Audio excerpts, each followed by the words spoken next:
Jerish's guilty expression this time was not assumed.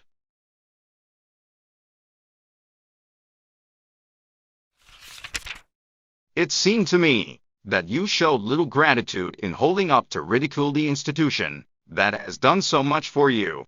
Had you not managed to be funny, I doubt if you would have been forgiven.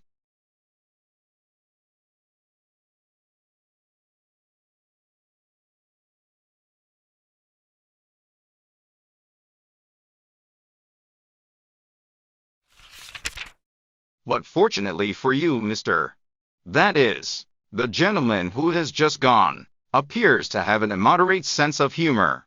On the strength of that impertinent paper, he has offered to send you to college.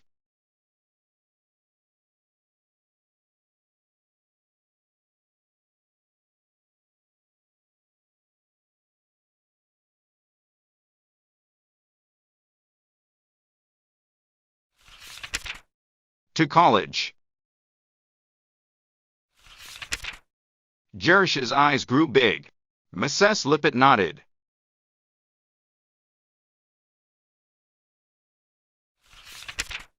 He waited to discuss the terms with me.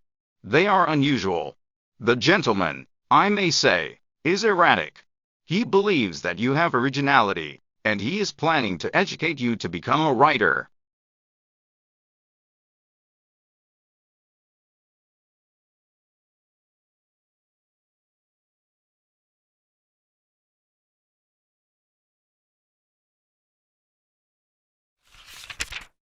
A writer. Jerish's mind was numbed.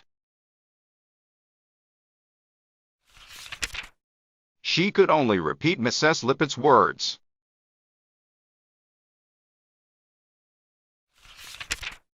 That is his wish. Whether anything will come of it, the future will show.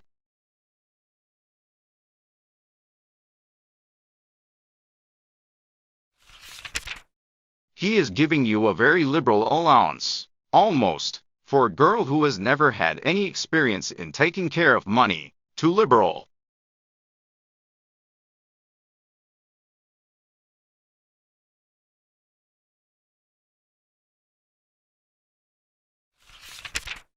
But he planned the matter in detail, and I did not feel free to make any suggestions.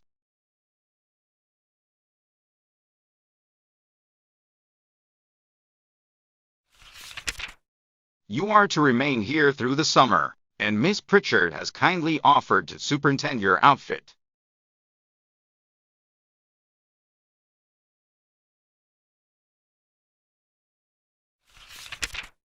Your board and tuition will be paid directly to the college, and you will receive in addition during the 4 years you are there, an allowance of $35 a month.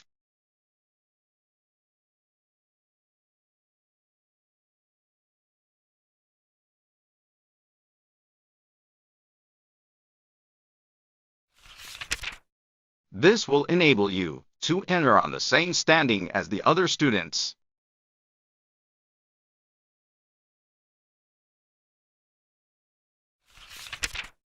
The money will be sent to you by the gentleman's private secretary once a month, and in return, you will write a letter of acknowledgement once a month.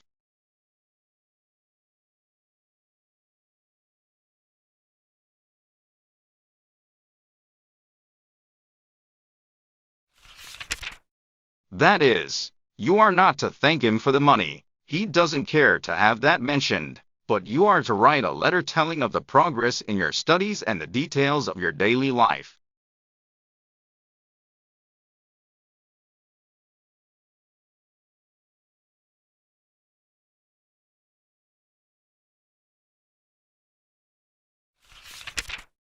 Just such a letter as you would write to your parents if they were living.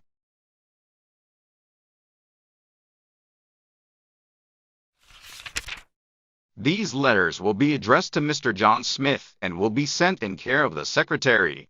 The gentleman's name is not John Smith, but he prefers to remain unknown. To you he will never be anything but John Smith.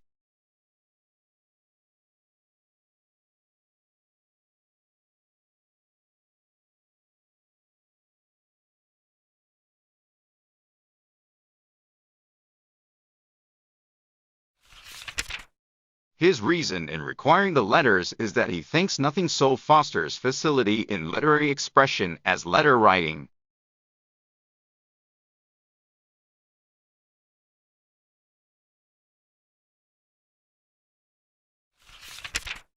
Since you have no family with whom to correspond, he desires you to write in this way. Also, he wishes to keep track of your progress.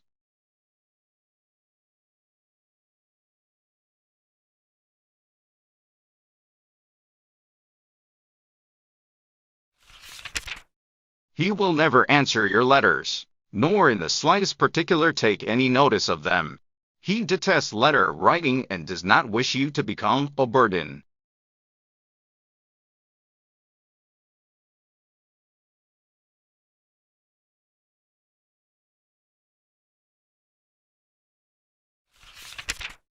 If any point should ever arise where an answer would seem to be imperative, such as in the event of your being expelled, which I trust will not occur, you may correspond with Mr. Griggs, his secretary.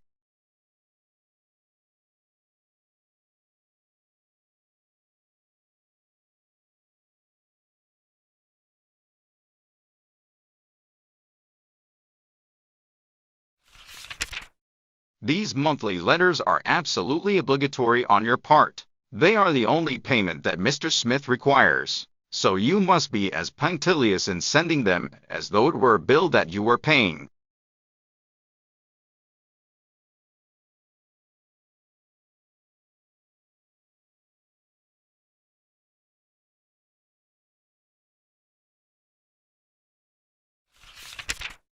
I hope that they will always be respectful in tone and will reflect credit on your training. You must remember that you are writing to a trustee of the John Grier Home.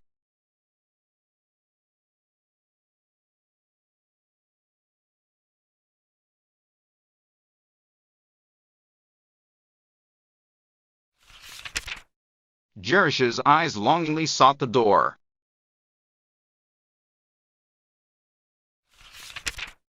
Her head was in a whirl of excitement, and she wished only to escape from Mrs. Lippett's platitudes and think.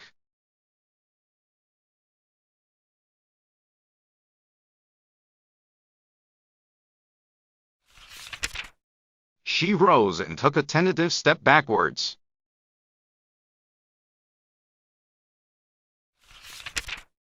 Mrs. Lippett detained her with a gesture. It was an oratorical opportunity not to be slighted.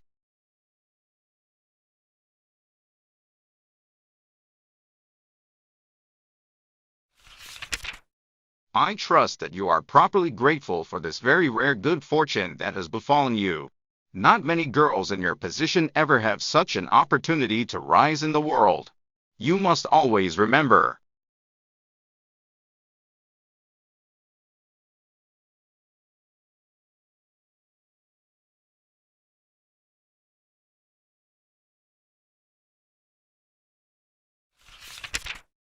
Ah yes, man, thank you.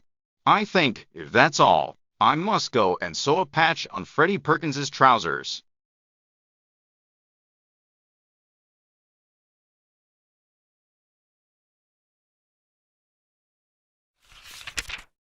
The door closed behind her, and Mrs. Lippett watched it with dropped jaw, her peroration in mid-air.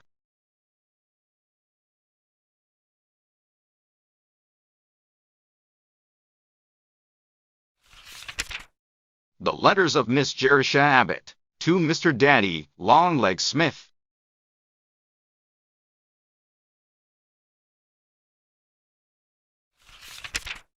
"215 Ferguson Hall, 24th September. Dear kind trustee who sends orphans to college.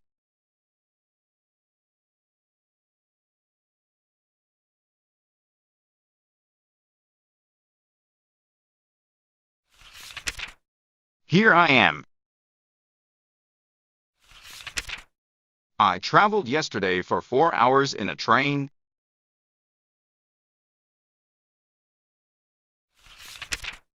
It's a funny sensation, isn't it?